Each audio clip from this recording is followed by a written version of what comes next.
That is the margin. That is the difference between a good night and a historic night for one of the most fascinating stories NASCAR has seen in years.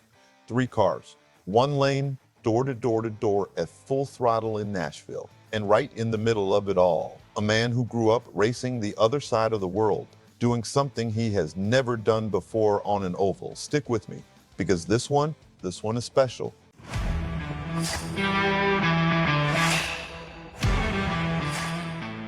And hey, real quick, if you are a true NASCAR fan like me, go ahead and drop a like and subscribe to the channel. NASCAR Nation news is just getting started.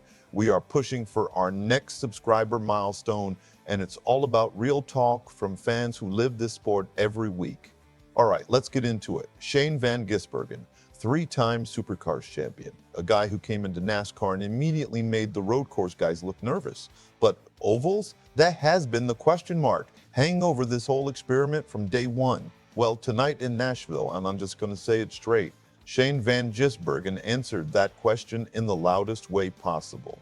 He ran inside the top 10 almost all night, led 12 laps, a new personal record on an oval, beating the 11 he led just 1 week ago at Charlotte, and he finished fifth, his best oval finish ever in the Cup Series. But here's the thing, that finish almost didn't happen.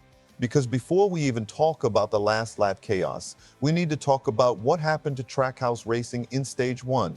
Ross Chastain, gone. Exploded brake rotor. Connor Zilisch, gone. Same thing, both Trackhouse cars, both out before Stage 1 is even done. And now Shane Van Gisbergen is out there alone, running strong, and you know exactly what is going through his head.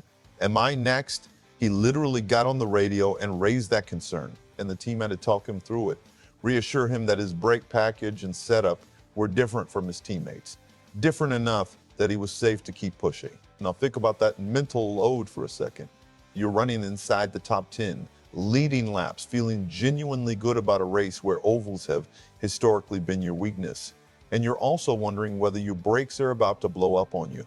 And he held it together, he kept racing, and that tells you everything about where SVG is mentally right now. So here's where it gets absolutely wild. Lay caution flies. Van Gisbergen stays out on older tires. Gambling that track position is worth more than fresh rubber. He's running alongside Chase Elliott for most of that 4-lap shootout, side by side, neither one giving an inch. Then on the final lap, he slides just a little too high, nudges Elliott, and that's all it takes. Ricky Stenhouse slips by. Tyler Reddick gets a massive run, wedges himself right between the two of them, and suddenly we've got a 3-wide drag race to the checkered flag at Nashville. And at the line, 0.005 seconds covered SVG, Reddick, and Elliott. NASCAR had to review the finish and bump SVG up 2 spots, from 7th to 5th, because that's how insane the margin was. And just after they crossed the line, Reddick and Elliott collided and crashed. Van Gisbergen somehow weaves through the carnage clean. Didn't touch a thing. Now look, SVG isn't in the playoff picture yet. But what Nashville showed us is not just a good result, it's a shift. Listen to what he said after the race. I learned to be comfortable moving around in turns 1 and 2, which I've never been able to do before. That is not the quote of someone who just got lucky. That is a racing driver who is figuring out an entirely new discipline in real time at the highest level and making measurable progress week by week. Charlotte, then Nashville, 12 laps led on an oval. The 2-tire strategy call at the end was the key.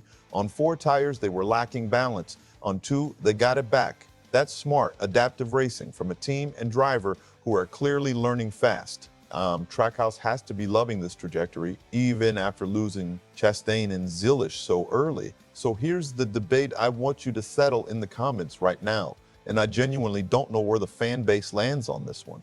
Is Shane Van Gisbergen now a legitimate oval threat in the second half of this season? And if he keeps this trajectory going, does he eventually become a championship contender on every track type? Drop your take below. I read every single comment on this channel. If you enjoyed this breakdown, hit that like button, subscribe to NASCAR Nation News, and ring the bell so you never miss a race breakdown like this one. We are building something real here. Fans for fans every single week.